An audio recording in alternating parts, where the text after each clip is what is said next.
നമ്മുടെ ലൈഫിലെ ഏറ്റവും വലിയൊരു കാര്യമാണല്ലേ പ്രഗ്നൻസി പീരീഡ് എന്ന് പറയുന്നത്.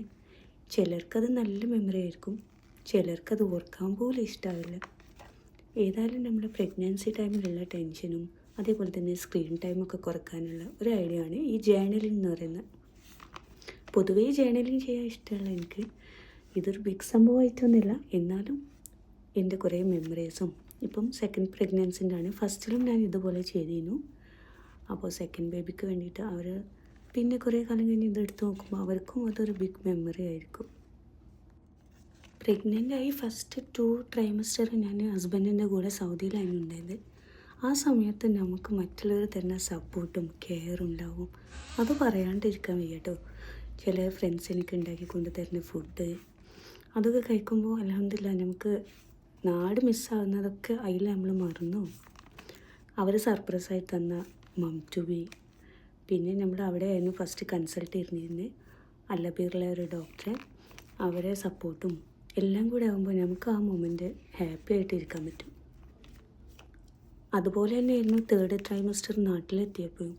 ഇവിടുന്ന് എല്ലാവരും ഭയങ്കര കെയറിങ്ങും കാണാൻ വരലും ഫുഡും കാര്യങ്ങളൊക്കെ ആയിരുന്നു. ആ സമയത്ത് ഉണ്ടാകുന്ന ക്രാവിങ്സ് എന്ന് പറഞ്ഞാൽ നമ്മൾ സ്വന്തമായിട്ട് ഉണ്ടാക്കി കഴിക്കുന്നതിനേക്കാളും സന്തോഷമായിരിക്കും മറ്റുള്ളവർ നമ്മൾക്ക് എന്തെങ്കിലും സ്നാക്സോ ഫുഡ് ഐറ്റംസൊക്കെ ഉണ്ടാക്കി കൊണ്ടുതരാമെന്ന് പറയുമ്പോൾ.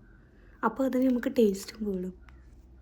ഫസ്റ്റ് പ്രഗ്നൻസി ആകുമ്പോൾ എല്ലാവരും പറയും നല്ല കെയറിങ് ആവും, ബാക്കിയുള്ളതിന് അങ്ങനെ കിട്ടില്ല എന്ന്. എന്നാൽ അൽഹംദുലില്ലാ അങ്ങനെയല്ലേന്നു കേട്ടോ. എനിക്ക് ഈ സെക്കൻഡ് പ്രഗ്നൻസിലും അൽഹംദുലില്ലാ എല്ലാവരുടെ അടുത്തു നിന്നുള്ള കെയറും അവരെ എൻ്റെ ഇഷ്ടത്തിനനുസരിച്ചുള്ള ടേസ്റ്റിനനുസരിച്ചുള്ള ഫുഡ് ഉണ്ടാക്കി തരലും ഒക്കെ നല്ലൊരു മെമ്മറി തന്നെയാണ്. പിന്നെ ലാസ്റ്റ് മൊമെൻ്റ് ആയപ്പോൾ ഹസ്ബൻഡ് വന്ന് പിന്നെ ഹോസ്പിറ്റലിലും കാരണമൊക്കെ അവരുണ്ടായിരുന്നു. പിന്നെ ഡെലിവറിയും കാര്യങ്ങളും ബേബി ആവലും നമുക്ക് മറ്റുള്ളവർക്ക് കാണുമ്പോൾ വിചാരിക്കുമോ ഇതൊക്കെ എത്ര സിമ്പിളായിരുന്നു. നമ്മുടെ ലൈഫിൽ ഓരോന്ന് നടക്കുമ്പോഴാണ് അതിൻ്റെ എത്ര റിസ്ക് ഉണ്ട് കാര്യങ്ങളൊക്കെ അറിയാം. നോർമൽ ഡെലിവറി ആയാലും സിസേറിയൻ ആയാലും അതിനി എത്രാമത്തെ ഡെലിവറി ആയി കഴിഞ്ഞാലും നമ്മൾ ഫസ്റ്റത്തേന്ന് കൊടുക്കുന്ന അതേ കെയറും കാര്യങ്ങളും തന്നെ സെക്കൻഡും തേർഡ് ആയാലും ഒക്കെ കൊടുക്കാൻ ശ്രദ്ധിക്കുക.